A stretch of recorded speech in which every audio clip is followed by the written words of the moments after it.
할렐루야. 아멘. 할렐루야. 아멘. 오늘 히브리서 12장 1절부터 3절 말씀을 통해서 삶 속에서 바라보자 라는 제목으로 같이 은혜 나누고자 합니다. 아멘. 과거에 아프리카에 살던 이 어린 아이들, 그 지방에서 채집되는 다이아몬드를 가지고 공기놀이를 했다고 합니다. 아니, 어떻게 그럴 수 있어? 그런데 한 선교사들이, 아니 탐험가들이 정말로 아프리카에 갔는데 아이들이 뭔가 반짝이는 걸 가지고 놀이를 하고 있었다는 거예요. 보니까 다이아몬드 원석이었어요. 그래서 그거를 사탕하고 바꿨다고 합니다. 여러분 바꾸시겠습니까? 다이아몬드 원석 바꿀 거예요? 안 바꾸죠. 우리는 왜 안 바꿉니까? 우리는 그 가치를 알기 때문에 안 바꿔요. 하지만 그들은 뭐예요? 그 아이들은, 아프리카의 그 아이들은 몰랐던 겁니다. 여러분, 이처럼 우리가 무엇을 가졌는지 그 가치를 모르면 여러분 그것을 너무나 쉽게 낭비해 버릴 수 있다라는 겁니다. 여러분의 가치가 얼마나 귀중한지 아십니까? 여러분의 가치가 어느 정도 될 거라고 생각하십니까? 여러분, 어떤 사람은 과학자들이 이야기합니다. 사람의 가치를 비누 한 장, 못한 게 이렇게 이야기하기도 하죠. 또 어떤 사람은 사람의 가치는 무한하다라고 이야기하기도 합니다. 어떤 관점에서 그것을 보느냐에 따라서 그 가치는 천차만별이 되겠죠. 성경은 우리들의 가치에 대해서, 우리가 하나님께 받은 재능에 대한 이야기를 할 때 달란트 비유를 이야기합니다. 제가 항상 이야기 드리는 거지만 그 달란트라는 그 달란트가 정말 작은 액수가 아니라고 말씀을 드렸습니다. 1달란트는 6천 데나리온이라고 말씀드렸어요. 그런데 성경에는 뭐라고 말하냐면 금 한 달란트라고 말합니다.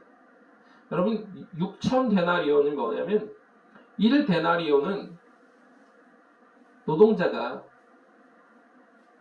하루 일할 수 있는, 하루 벌어서 먹을 수 있는 그런 가치. 6천일 동안 일을 해야 됩니다. 그런데 그게 은 한 달란트예요. 그리고 그 당시 화폐 가치는 은 한 달란트와 금 한 달란트는 15배가 차이가 났습니다. 그러니까 금 한 달란트라는 그 가치는요, 한 사람의 노동자가 적어도 몇 년을 일해야 되느냐?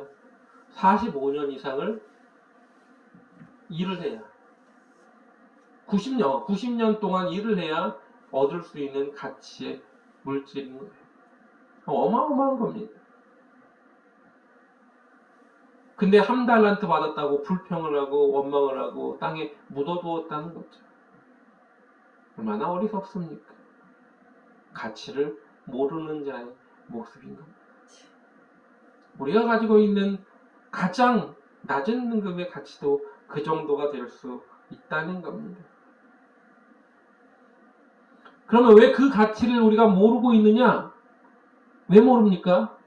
알려주지 않았기 때문에. 그 정도의 가치가 있는지 아무도 알려주지 않았기 때문에 모르는 거예요. 나에게 그 가치에 대한, 이 정도의 가치가 있다고 누군가가 가르쳐줬다면 여러분, 아프리카 어린이가 절대로 사탕 하나만 바꾸지 않았을 겁니다. 다이아몬드를. 여러분에게 누군가가 여러분의 재능과 여러분의 가치를 이야기해줬다면 아무도 내 인생을 허랑방탕하게 허비하지는 않을 거라는 겁니다. 여러분, 하나님께서는 우리 한 사람 한 사람을 귀하게 창조하셨습니다. 내가 너를 보배롭고 존귀하게 여기나니 라고 말씀하세요. 하나님께서 우리를 보배롭고 존귀하게 여기시는 귀한 가치를 가진 저와 여러분, 그 가치를 잊어버리고 살지 마시길 주님의 이름으로 부탁을 드립니다. 아멘. 그 가치를 알 수 있으려면 그래 어떻게 해야 돼요? 그 나를 만드시고 나에게 그 귀한 가치를 주신 그분 앞에 여쭤봐야 되는 겁니다. 하나님, 나는 어떤 가치를 가지고 살아가고 있습니까? 하나님, 나에게는 어떤 가치가 있는지요? 그러기 위해서 뭐 해야 돼요? 바라봐야 되는 겁니다. 그분을 바라봐야 되는 거예요. 나에게 그 가치를 주신 그분. 그런데 어떻습니까? 가치를 모르니까 그냥 되는 대로 사는 겁니다. 가치를 모르니까 그저 이 땅에서 잘 먹고 잘 사는 것이, 그것이 모든 것인 양 살아가고 있는 거예요. 여러분, 저와 여러분은 온전하게 주님을 바라봄으로 말미암아 주님이 우리에게 주신 귀한 가치를 되찾고 또 그 가치에 맞게 살아가시길 주님의 이름으로 부탁을 드립니다. 아멘. 오늘 본문에 나오는 이 달리기, 다른 박질입니다. 이 달리기는요, 로마 제국에 사는 초대교회 성도들에게 매우 익숙한 운동 경기입니다. 고대로부터 이 체육대회를 하면 항상 달리기는 빼먹지 않았다고 하죠. 올림픽의 꽃이 뭐라고 말합니까? 그래서 마라톤. 올림픽에서 맨 마지막에, 요즘은 사람들이 다 그렇게 얘기하죠. 100m 달리기. 하여튼 무슨 기록 경기 중에 자기 나름대로 다 이게 올림픽의 최고 경기다라고 이야기하지만, 그런데 올림픽이 마무리되는 마지막 경기가 뭡니까? 흔히 우리는 어떤 공연이나 또 어떤 예술 공연이나 노래 뭐 하는 공연들에 가면은 맨 마지막을 장식하는 사람을 뭐라고 말하냐면 피날레라고 말합니다. 피날레를 장식한다고 하죠. 가장 유명한 가수, 가장 또 서로 다 알 수 있는 가장 대중적인 노래를 피날레로 부르는 경향이 많습니다. 마찬가지로 올림픽에서도 마지막에 하는 경기가 그 피날레를 장식하는 겁니다. 근데 그 마무리하는 운동 경기가 뭡니까? 마라톤이죠. 고대로부터 이 마라톤은 아무 장비가 없어도 할 수 있는 가장 손쉬우면서 또 가장 인내심을 발휘해야 되는 그런 경기였습니다. 그래서 이 마라톤에 우승한 이에게 뭘 씌워줬느냐? 월계관을 씌워준 겁니다. 황제가 쓸 수 있던 그 월계관을 그에게 씌워줬다는 건 그만큼 뭐예요? 그게 귀중한 가치를 가진 사람의 그 사람을 인정한다라고 말하는 겁니다. 사람이 40.195km를요 뛸 수 없거든요, 실제적으로. 그런데 목숨을 걸어야 되기 때문에 그래서 귀중한 가치가 있는 것이죠. 그래서 그 면류관을 받는 것에 대한 표현을 성경 곳곳에서는 하고 있습니다. 승리자, 최고의 승리를 얻는 이들에게 뭐예요? 보통 면류관을 주겠다라고 이야기하는 겁니다. 마무리 끝까지 하나님이 원하시는 그 길을 온전하게 달려간 이에게 그래서 면류관을 주겠다. 그렇게 말하고 있는 겁니다. 오늘 사도 바울이 또한 그 중에서도 우리가 알고 있는 사도 바울의 시련도 그 모든 것을 다 견디면서도 그는 뭐예요? 끝까지 인내하며 그 길을 걸어간 걸 볼 수 있습니다. 디모데 후서 4장 7절부터 8절에 이렇게 말하고 있습니다. 내가 선한 싸움을 싸우고 나의 달려갈 길을 마치고 믿음을 지켰으니 이제 후로는 나를 위하여 의의 면류관이 예비되었으므로 주 곧 의로우신 재판장이 그날에 내게 주실 것이니 내게만 아니라 주의 나타나심을 사모하는 모든 자에게니라 라고 말하고 있습니다. 오늘 본문에 그러면 좀 전 히브리서 기자는 그래서 히브리 성도들에게 믿음을 가진 성도들에게 격려하기 위해서 달리기 경주자의 비유를 한 겁니다. 끝까지. 여러분, 세상의 경주에는요, 기록도 중요하죠. 근데 달리기의 그 모습은 어떤 거냐? 특별히 세상을 살아가는 우리가 달리기에 비유한다면 마지막까지 완주하는 것이 목표라고 이야기하고 있습니다. 신앙의 경주에는요, 완주하는 게 중요합니다. 중간에 멈춰버리는 그러한 경기가 되면 안 되는 겁니다. 초반에 아무리 내가 정말 열심히 믿었을지라도 나중에 믿지 않으면 아무 소용이 없는 겁니다. 내 인생 속에서 초반에는 믿지 않더라도 마지막에 정말로 예수님을 잘 믿다가 죽는다면 하나님 나라에 갈 수 있는 거죠. 그래서 히브리서 기자는 신앙의 경주를 완주할 수 있도록 격려하고 있는 겁니다. 우리는 모두가 어디를 향하여 가는 경주자입니까? 저 천국을 바라보며 달려가는 경주자임을 잊지 마시기 바랍니다. 그래서 한 사람도 빠짐없이 이 경주에 참여하고 있는 선수인 겁니다. 예수를 믿기 시작했다면 나는 이미 뭐예요? 이 경주에 참여한 그러한 참가자인 겁니다. 선수인 겁니다. 선수가요, 중간에 힘들다고 포기하면 뭐예요? 그러면 탈락인 겁니다. 선수는 끝까지 그 경기를 완주할 그러한 사명이 있는 겁니다. 그리고 그 결승점을 통과할 때 우리 모두에게는 아까 디모데 후서에 나오는 4장 7절과 8절에 나오는 바울이 말했던 것처럼 자기에게 의의 면류관이 예비에 있는데 내가 나뿐만 아니라 너희들도 다 받을 수 있다. 그렇게 말한 거죠. 우리도 마찬가지로 우리의 신앙의 경주를 다 마치면 그 영광의 의로운 면류관이 분명하게 주어질 것임을 잊지 마시기 바랍니다. 그러기 위해서 뭐라고 말합니까? 오늘 본문 2절에 이렇게 말하는 겁니다. 그래서 믿음의 주요 온전케 하신 님 예수를 바라보자. 온전하게 경주를 마치기 위해서는 누구를 바라봐야 되느냐?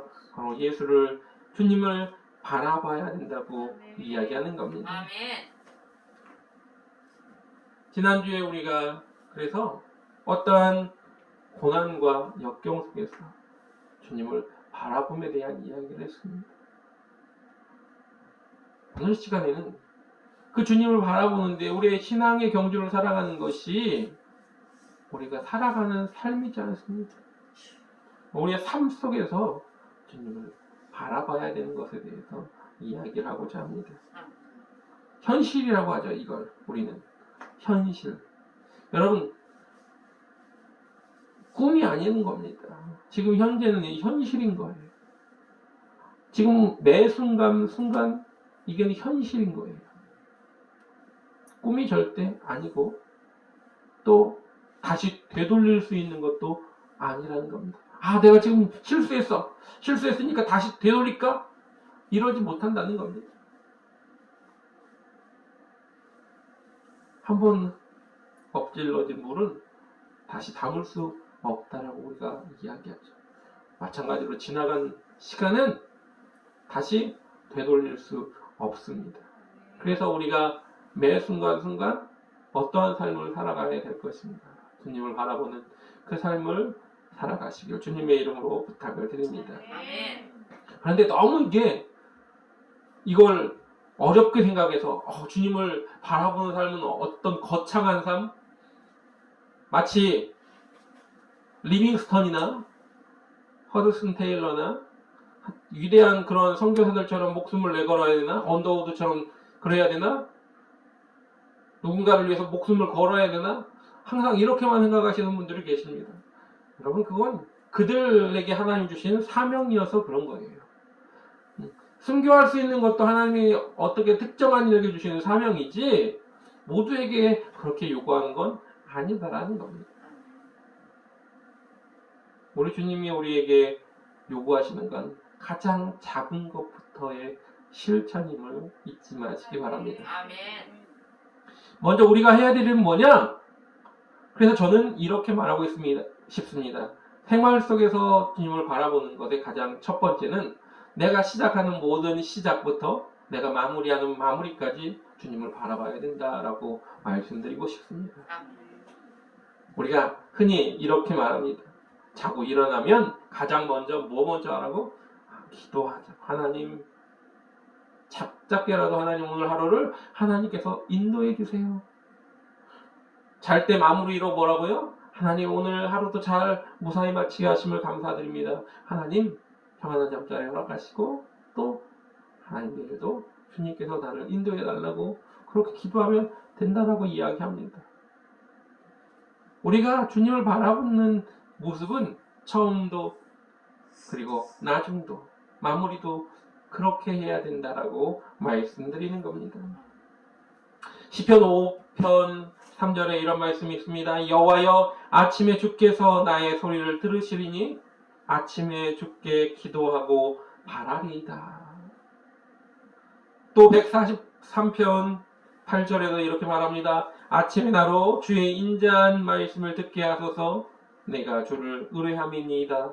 나의 다닐 길을 알게 하소서. 내가 내 영혼을 주께 받들미니이다 라고 말합니다. 그렇습니다. 어떻게요? 아침에 가장 먼저 시작부터 하나님 앞에 먼저 내가 이렇게 하길 원합니다라고 아뢰고 시작하는 겁니다. 하나님, 나한테 하나님께서 어떤 길을 갈 수 있는지를 하나님 예비해 주세요라고 먼저 말하는 거예요. 그냥 내가 저질러 놓고 하나님 어떡하죠? 하나님 책임지세요. 이것이 아니라는 겁니다. 하나님을 바라본다는 건 하나님께 먼저 아뢰고 하나님 갈까요? 결정을 하는 겁니다. 다윗이요. 블레셋과 전쟁을 합니다. 전쟁을 하는데 다윗이 이겼어요. 내 하나님 앞에 먼저 기도하면 하나님 내가 치러 갈까요? 그렇게 기도해요. 치러 갑니다. 이겼어요. 전쟁에. 이기는데 막 도망가요. 도망가면 우리는 어떻게 해야 됩니까? 쫓아가서 전쟁에 이기려면 쫓아가서 완전하게 다시는 일어서지 못하도록 해야 돼요. 그래서 보통은 어떻게 합니까? 또 달려가죠. 무작정 쫓아갑니다. 그런데 다윗은 뭐라고 말합니까? 또 기도합니다. 하나님 쫓아갈까요? 또 치러 갈까요? 또 기도해요. 그냥 가도 되는데도 불구하고 다윗은 또 기도한다는 거예요. 우리는 어떻습니까? 그냥 우리는 그 상황에 맞게 하면 되겠지라고 생각을 합니다. 그것이 바로 믿음의 사람과 믿지 않는 자의 차이임을 잊지 마시기 바랍니다. 주님을 바라보는 자와 바라보지 않는 자의 차이임을 잊지 마시기 바랍니다. 시편 92편 1절에도 이렇게 말합니다. 지존자여 시편금과 비파와 수금의 정숙한 소리로 여호와께 감사하며 주의 이름을 찬양하며 아침에 주의 인자하심을 나타내며 밤마다 주의 성실하심을 베풀미 좋으니이다. 아침에도 하루의 마무리도 주님 앞에 나가야 하는 겁니다. 그것이 주님을 바라보는 삶의 자세인 거예요. 우리 아침에 처음 시작은 하나님 앞에 열심으로 시작할 겁니다. 우리가 이제 2023년이 시작되고 벌써 3주가 됐는데 그러면 이 3주가 되는 순간에 하나님 앞에 난 열심히 정말로 2023년은 이렇게 해보겠다고 열심히 딱 다짐을 해놓고 그리고 어떻습니까? 점점점 약해지는 우리들의 모습을 발견하게 되죠. 우리가 흔히 작심삼일이라고 말을 합니다. 처음에는 정말 열심히 해보려고 했는데 며칠 지나니까 포기해지는 많은 일들이 있을 수 있습니다. 그러면 안 된다는 겁니다. 하나님 앞에 내가 이렇게 하겠습니다 하고 계속 잘하다가 순간적으로 마무리를 못하는 일들도 있습니다. 용두삼이라는 말이 있죠. 머리는 용인데 꼬리는 뱀이다 라는 뜻을 가진 그런 단어입니다. 이 말이 뭡니까? 처음에는 정말로 왕성해요. 처음에는 정말 뭐든지 다 할 것처럼 용처럼 시작을 했다가 마무리가 어떻게 된다고요? 흐지부지 끝난다라는 이야기죠. 여러분 성경에도 그런 인물들이 있습니다. 처음에는 정말 하나님 앞에 온전하게 바로 서는 것처럼 보였던 인물들. 그런데 나중은 그로 인해 어려움을 겪게 되는 일들도 있습니다. 대표적인 인물이 사울왕이죠. 사울왕이 왕이 처음 됐을 때는 그나마 뭐예요? 하나님을 잘 섬기는 모습으로 세워집니다. 그러나 점점점 권력에 취해서 교만해져서 그는 왕위를 빼앗기게 되죠. 다윗에게 빼앗길 위기에 처하자 다윗을 죽이려고 하는 그의 모습을 보게 됩니다. 또 어떻습니까? 솔로몬은요, 왕이 되자마자 1,000번제를 드리며 하나님 앞에 나아갔던 사람이에요. 내가 어리석어서 어린아이라 지혜롭게 하는 마음을 달라고, 백성들 잘 다룰 수 있게 지혜로운 그런 마음을 달라고 하나님께 소원했던 사람입니다. 겸손했던 사람이죠. 그런데 어땠습니까? 하나님 그때마다 다윗에게, 솔로몬에게 오셔서 말씀하실 때마다 네가 네 아비처럼 하나님을 잘 섬기면 그랬는데, 그러면 네 그 나라가 굳건하게 서게 해주겠다고 했는데, 말년에 가서 어떻습니까? 솔로몬이 참 많은 실수를 하게 되죠. 그러자 나라가 어떡합니까? 솔로몬 죽은 다음에 나라가 도동광이 납니다. 또 바울을 귀한 동역자 중에 한 사람인 데마라는 사람이 있어요. 근데 데마라는 사람도 끝까지 잘 따르다가 맨 마지막에 참 좋지 않았다는 것을 알 수 있습니다. 빌레몬서 1장 24절에 보면 이렇게 말씀하고 있습니다. 또한 나의 동역자 마가 알쓰다고 데마 누가가 무난하느니라. 빌레몬서에는 이렇게 쓰여 있어요. 그런데 디모데 후서 4장 10절에 가면 이렇게 말합니다. 데마는 이 세상을 사랑하여 나를 버리고 데살로니가로 갔고 라고 말합니다. 빌레몬서에는 나의 동역자라고 말했다고. 데살로니가 후서에는 또 세상을 사랑해서 갔다고 하네. 이게 무슨 말일까? 라고 생각하실지 모릅니다. 근데 이 편지를 썼던 시대가 다르기 때문에 그런 겁니다. 빌레몬서를 썼던 그때는 우리가 흔히 옥중서신이라고 말하는 서신 중에 하나인데, 그때는 바울이 로마에 1차 투옥했던 때입니다. 그러다가 잠깐 노임을 받고 또 전도하다가 다시 잡혀요. 그게 제2차 투옥이라고 말을 하는데, 그때 마지막으로 목회서신을 씁니다. 목회서신 중에 맨 마지막에 썼던 게 바로 디도서와 그리고 디모데 후서라고 합니다. 그러니까 바울이 썼던 맨 마지막에 성경책은 뭐냐면 바로 디모데 후서와 디도서라고 이야기해요.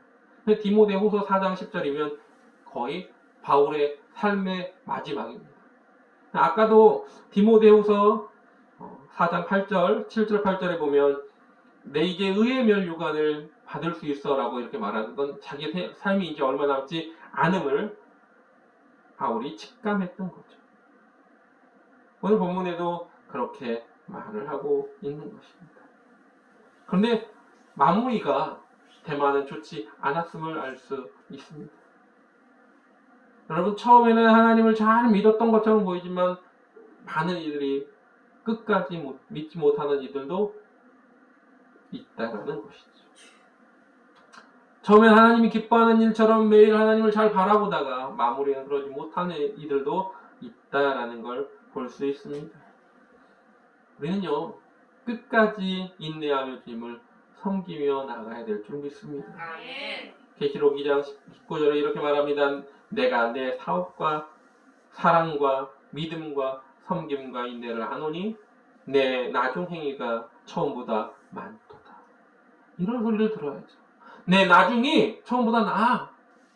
네 믿음이 예전보다 훨씬 좋아졌구나. 날로 새로워지는구나. 더욱 든든히 서가는구나. 이런 얘기를 들어야지. 야, 너 왜 그래? 너 왜 자꾸 그래? 그러한 모습이 되지 마시길 바랍니다. 여러분, 일의 성패는 하나님께 달려 있습니다. 하나님께 우리가 끝까지 주님을 바라보고 나가야, 그래야 믿음의 사람의 길이 형통해질 줄 믿습니다. 그래서 잠언서 16장 9절에 우리가 잘 알고 있는 말씀이 있지 않습니까? 사람이 마음으로 자기 길을 계획할지라도 그 걸음을 인도하시는 자는 여호와시니라. 주님이 아무리 우리가 좋은 계획 잘 짜도요, 주님이 그 걸음을 인도하지 않으시면 되지 않습니다. 그러니 주님 앞에 맡겨야 되는 겁니다. 시편 37편 5절에 그래서 너의 길을 여호와께 맡기라, 저를 의지하면 저가 이루시고 라고 말하고 있거든요. 또한 잠언서 16장 3절에도 이렇게 말합니다. 너의 행사를 여호와께 맡기라, 그리하면 너의 경영하는 것이 이루리라 라고 말하고 있습니다. 우리는 나를 잘하는 것처럼 생각을 합니다. 나는 나를 참 잘 알아. 여러분, 그런데 내가 나를 잘하는 거라고 생각하십니까? 아니요, 난 참 나를 잘 객관적으로 모를 때가 많아요. 나한테는요, 굉장히 한없이 우리는 스스로에게 너그럽습니다. 남한테는 굉장히 어떤 잣대를 막 대면서 조금만 어긋나도 막 비판하고 그러는데, 나한테는 참 관대해요. 우리는 그래서 이런 사람들한테 뭐라고 말합니까? 내로남불이라는 말들을 잘 쓰죠. 남한테는 야, 너 그래서 되겠어 그래놓고 나한테는 야, 그럴 수도 있지. 여러분, 나보다 나를 훨씬 잘하시는 분이 누구냐? 바로 우리 주님이세요. 나를 만드신 그분이 나를 훨씬 잘합니다. 그래서 내 존재를 정확하게 아시고 내가 어떤 길을 가야 될지 제가 잘 아시고 나에게 어떤 재능이 있는지도 나에게 어떤 사명이 있는지도 잘 아시는 분이 그분이시라는 겁니다. 그래서 그분이 내 일생에 정확한 계획을 가지고 이 땅에 보내셨어요. 그 계획을 묻고 찾아야 되는데, 그러기 위해서는 뭐가 필요합니까? 그분을 바라봐야 되는 겁니다. 그분이 나에게 어떤 사인을 주시는지 항상 바라보고 있어야 되는 거죠. 축구 선수들이, 여러분, 축구 선수들이 막 축구를 하잖아요, 경기장에서. 그런데 상대방하고 이렇게 경기를 하는 과정 속에서 운동선수들 모두가 마찬가지지만 감독을 바라봅니다. 감독이 어떤 지시를 내리는지, 감독의 사인에 따라서 어떤 전술에 따라서 움직여줘야 되기 때문에 감독을 바라보는 거예요. 자기들 멋대로 경기하지 않습니다. 야구 선수들이 1루에 가가지고 뭘 합니까? 감독이 뭐라고 지시하는지를 봐요. 감독이 막 이렇게 손짓을 막 이렇게 합니다. 그러면 그게 자기들만의 사인이에요. 그 사인을 듣고 움직이는. 근데 바라보지 않았다면 그 사인을 못 듣는 거죠. 우리의 삶 속에서 주님이 우리에게 이 순간은 이렇게 하기를 원하시는데 주님을 바라보고 있지 않다면 우리는 그 사인을 놓쳐서 내 멋대로 결정하고 그리고 가게 된다는 것이죠. 그때는 실수가 일어나는 겁니다.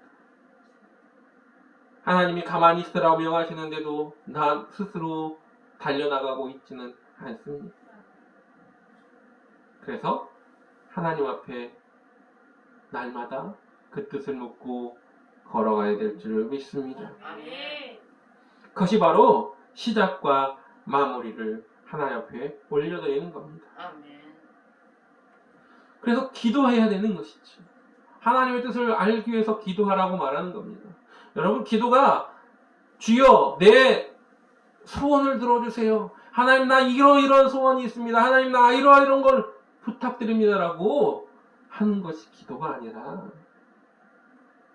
내 소원을 이루기 위해서 씨름하며 하나님의 생각을 바꿔주세요가 아니라 내 생각을 바꾸는 훈련이 기도임을 잊지 마시기 바랍니다.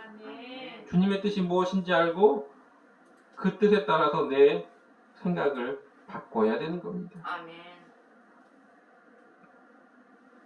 우리는 자꾸 무엇을 쫓아갑니까? 내 좋을 때, 내 좋은 뜻을 쫓아가게 되어 있어요. 사람은요, 누구나 다 그렇습니다. 나에게 좀 유리한 거, 나에게 이득이 되는 거. 세상의 유혹은요, 너무 달콤합니다. 그래서 그 모습으로 자꾸 달려가려고 해요. 우리는 어떤 곳으로 가냐? 내 정욕대로 쓰려고 구하는 모습으로 달려가게 되어 있습니다. 그러나 성경은 말합니다. 그렇기 때문에 주님을 바라봐야 합니다. 여러분, 우리 사람은 모두 다 어느에 초점을 맞춘다고요? 욕심의 정욕과 안목의 정욕과 이생의 자랑에 빠진 그 길로 걸어가기로 해요. 아닌 것처럼 할 수 있지만 그러나 가는 것을 보면 대부분 그렇습니다.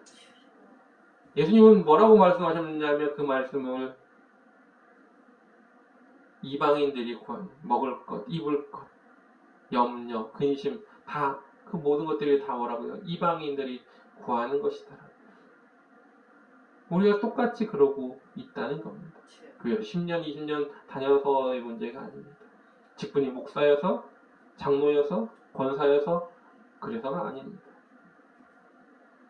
그렇기 때문에 주님의 뜻을 날마다 알기 위해 주님 앞에 여쭈어야 된다는 걸 잊지 마시기 바랍니다.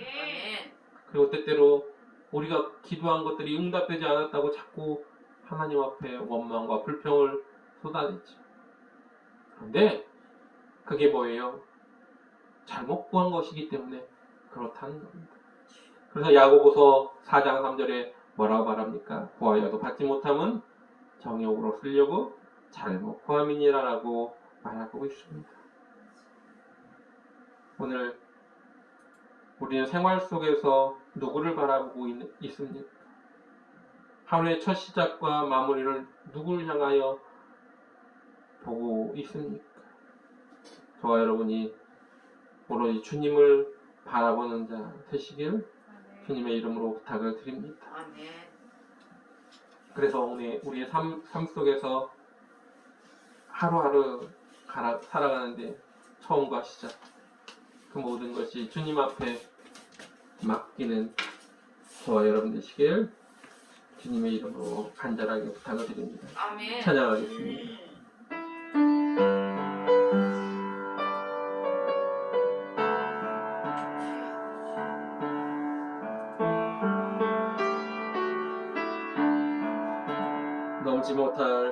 넘지 못할 산이 있거든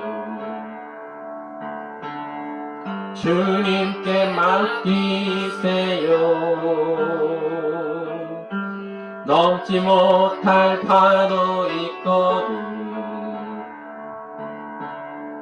주님께 맡기세요. 우리 살아갈 길은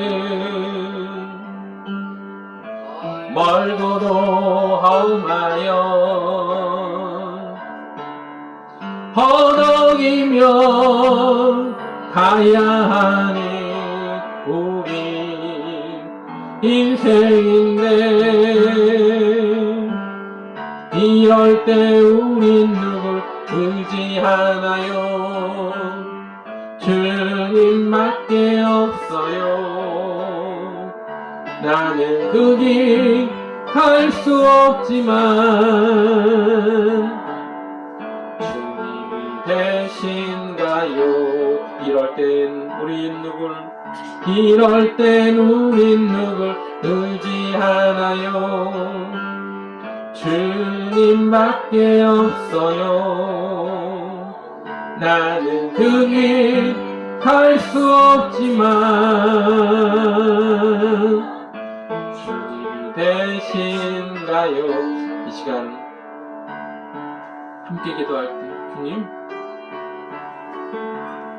나의 생활 속에서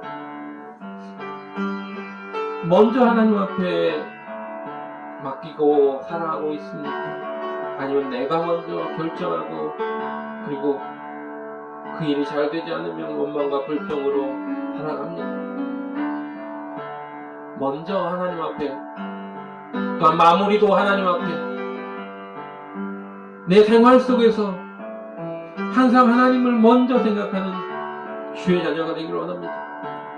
우리의 마음을 아버지 시간 붙잡아 주시고 우리 생각을 붙잡아 달라고 오로지 하나님의 귀하신 뜻을 깨닫는 자녀들 되게 달라고 나를 만드신 그분 앞에 온전하게 맡기고 바라보는 주의 자녀 되게 달라고 이 시간 다같이 말씀을 생각으로 다같이 통성으로 주여를 찬하고 간절하게 기도하겠습니다. 주여! 오 할렐루야. 사랑과 은혜가 충만하신 하나님